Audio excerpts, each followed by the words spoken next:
to blast them for doing wrong, right? And then people will say, oh, they lost power because they've done wrong. But no, when you lose power, they blast you for doing wrong. When you have power, they make excuses for you. So Republican condemnation of Donald Trump, to the extent it exists, is because they don't want him winning again. So this is a pretty good here in the Atlantic by David Frum on Nick Fuentes, a ploy, not a principle. So he says Republican criticism of Donald Trump's Mar-a-Lago dinner with a Holocaust denier will be disavowed if Trump looks to be winning the party's 2024 election. Yeah, if people like you, if you have power, if you're in good with people, they can make excuses for you. Like, we tend, not just with political figures, we tend to make excuses for our friends. Like, if we see behavior by friends that we think is aberrant, like, we will excuse it because it's too complicated to think that our mates are child beaters or wife beaters or tax cheats or people who commit felonies or people who screw over innocent people. We don't want to think of that about our friends, so we naturally make excuses for our friends and kind of dismiss all contrary evidence to our understanding of them. And usually we only see our friends in like one sphere. So we may have friends that we meet up with at the pub, or we may have friends that we meet up with at church or at synagogue, or we may have work-related, profession-related, education-related friends. And so we primarily see them in one area, and then we just generalize from that. And because they're our friends, we think, oh, how kind-hearted they are, how good they are. Well, your friend could very well be kind-hearted to you, kind-hearted in the one particular sphere you see him in, but in business he may be a son of a bitch. And with his family he may be cruel. So any character traits are domain specific, all right? The person who's honest with his family is not necessarily going to be honest in business. The person who's honest in business is not necessarily going to be faithful to his spouse.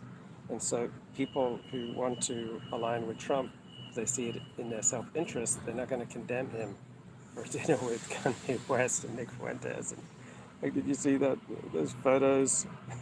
Okay,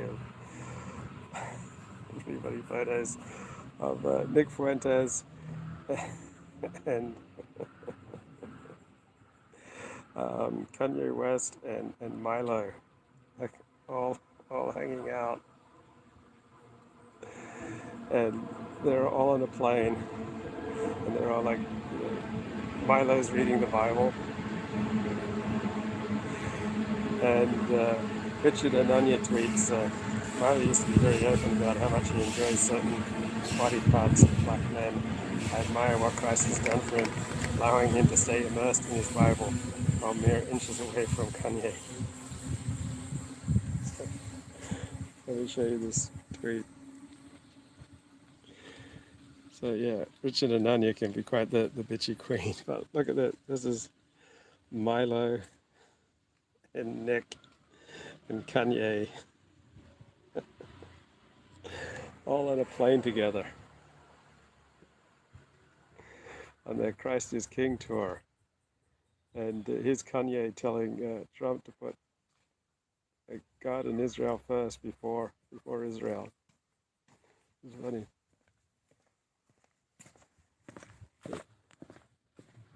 Oh, I got my headphones on. In America, yeah. Maybe that's why God took it away from Israel. Exactly. All right. I'm constantly looking to see if someone can do the job better than me. I just haven't found anybody yet. And I think that Trump would be a great president, but he's got to put God first in everything he does. It's God first. In America, yeah. Maybe that's why God took it away from Israel. Exactly. All right. I'm constantly looking to see if someone can do the job better than me. I just haven't found it. Kanye West, Nick Fuentes, Milo Yiannopoulos. I mean, these three guys who look, really really gay. And wait, this is Bad Billy. It's the funniest stuff ever that people don't see. Three literal, I'll use the polite term, homosexuals sitting together in this picture, laughing as Christians, because that's what this all is.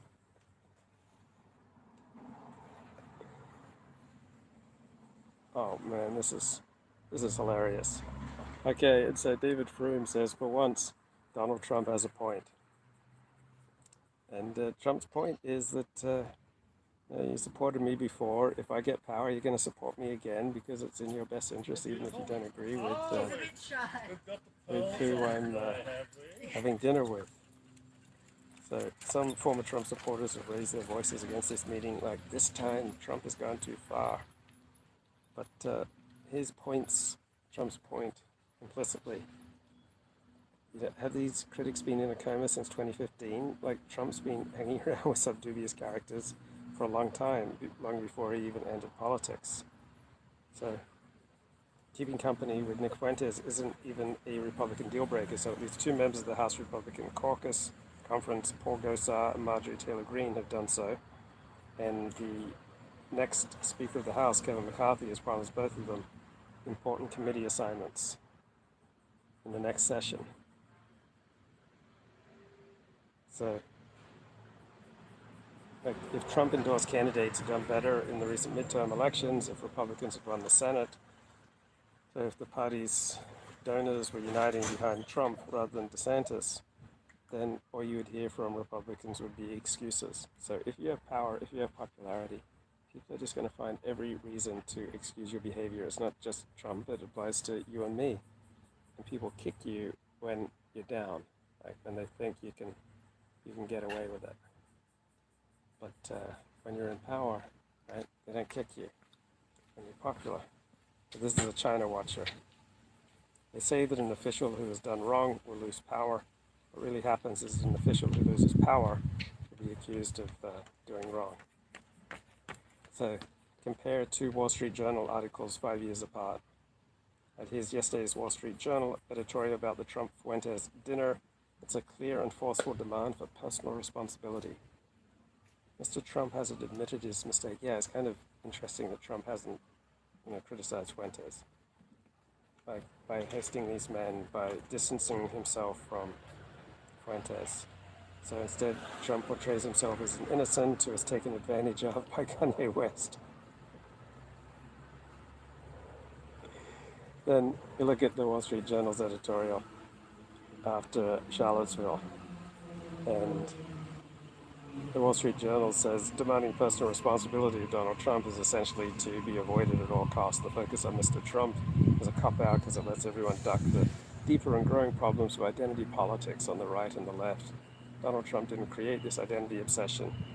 He's more a symptom than a cause. So in 2017, Trump was necessary, and so he had to be defended. 2022, Trump is inconvenient, so he can be condemned. So the extent that Republicans are condemning Donald Trump for his dinner with Nick Fuentes is because Trump is perceived as having lost power and status. So there's no condemnation of Kevin McCarthy, soon to be Speaker of the House, for giving important committee assignments to Paul Gosar and Marjorie Taylor Greene associated with Nick Fuentes, because Kevin McCarthy is regarded as absolutely essential by Republicans, therefore he has to be defended. If Kevin McCarthy weren't regarded as essential, then he'd be condemned. So Trump was caught on audio giving his core philosophy of scandal management. When you're a star, they let you do it. You can do anything. But here's the corollary. When you cease to be a star, they stop letting you get away with it. So for big dollar Republicans right now, Donald Trump has ceased to be a star. So there's this theory swirling around that Richard Spencer's pushing that the Nick Fuentes dinner is ordered from a Ron DeSantis inspired dirty trick. So I agree with David Frum. This is too complicated, too implausible.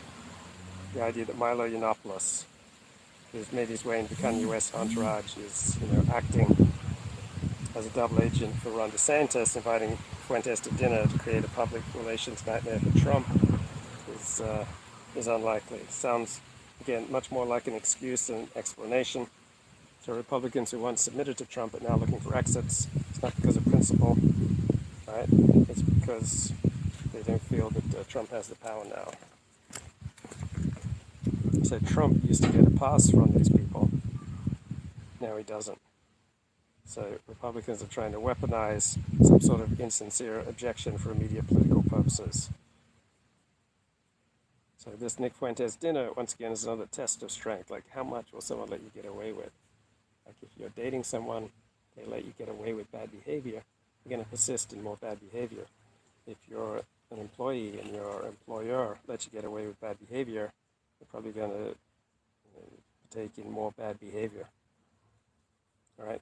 Donald Trump has long benefited, most of the last 6 years, from the protection of the Republican Party, because the Republican Party has felt like it needs Trump.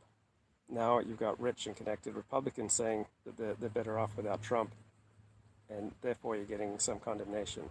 So the overall level of the criticism of Trump is really just a reflection of his power status within the party. And we all have power status that goes up and down depending on our popularity and depending on our competence. So you walk into a room one day and you're in a powerful state, and you'll get a different reception than a different day when you're down in status. So it's possible that Trump wins the Republican nomination again, and then the GOP is just going to rally around him. So I've been struck by the relatively muted level of Republican criticisms of Donald Trump.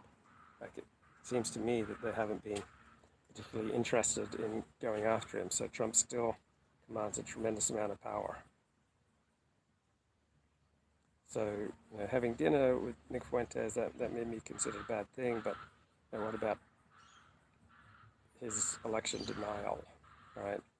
Which I think was somewhat exaggerated. It's not so much election denial, it's just more that Trump is never a good loser. The Motley Crew, Nick, Kanye, Milo, the three amigos. It's hilarious, man. This is going to be awesome. All right. So, if Donald Trump's deal with the Republican Party is in danger now, it's not because Trump has done a bad thing, right? He's exactly the same man as he was 7, 6, 5, 4, 3 years ago. His party's the same. It's just that the political and power calculations have possibly changed. Okay, see you later. Just sharing my wisdom with